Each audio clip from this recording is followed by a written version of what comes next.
Sir ತಾವೇನಾದರೂ contest ಮಾಡ್ತೀರಾ sir? ಇಲ್ಲ, ನನ್ನ ಮುಂದೆ ನಾನು ಲೋಕಸಭೆಗೆ ನಿಲ್ತಕ್ಕಂಥದ್ದು ಯಾವುದೇ ರೀತಿಯಲ್ಲಿ ಚರ್ಚೆಗಳು ಆಗಿಲ್ಲ, ನಾನು ಅದ್ರ ಬಗ್ಗೆ ಚಿಂತೆನೂ ಮಾಡಿಲ್ಲ. ಎಷ್ಟು ಸೀಟಲ್ಲಿ ನಿಲ್ತೀರಿ ಸರ್?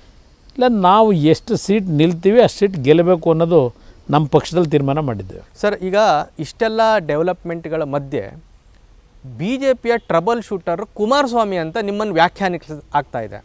ಯಾಕಂದರೆ ಸೋಮಣ್ಣವ್ರು ಬಂದು ಭೇಟಿ ಮಾಡ್ತಾರೆ, ಸುಧಾಕರ್ ಅವ್ರು ಬಂದು ಭೇಟಿ ಮಾಡ್ತಾರೆ, CT ರವಿ ಅವ್ರು ಬಂದು ಭೇಟಿ ಮಾಡ್ತಾರೆ, ಜನಾರ್ದನ್ ರೆಡ್ಡಿ ಬಂದು ಭೇಟಿ ಮಾಡ್ತಾರೆ. ಈಗ BJPಯನ್ನು ಕಂಪ್ಲೀಟ್ ನೀವು ಮಾನಿಟೈಸ್ ಮಾಡ್ತಾ ಇದ್ದೀರಾ ಸರ್? ಇಲ್ಲ, ಹಾಗೇನಿಲ್ಲ.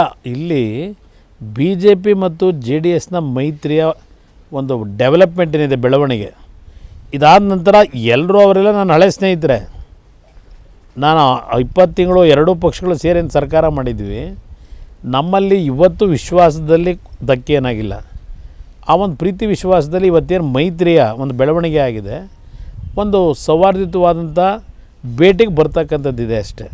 ಅದು ಹೊರತುಪಡಿಸಿ ರಾಜಕೀಯವಾದ ತೀರ್ಮಾನ ಮಾಡ್ತಕ್ಕಂಥದ್ದಕ್ಕೆ ಇಲ್ಲಿ ಚರ್ಚೆ ಆಗ್ತಿದೆ ಅಂತಕ್ಕಂಥದ್ದಿಲ್ಲ. ನ್ಯೂಸ್ ಫಸ್ಟ್, ನಿರ್ಭೀತಿಯಿಂದ ನಿಮ್ಮ ಪರವಾಗಿ.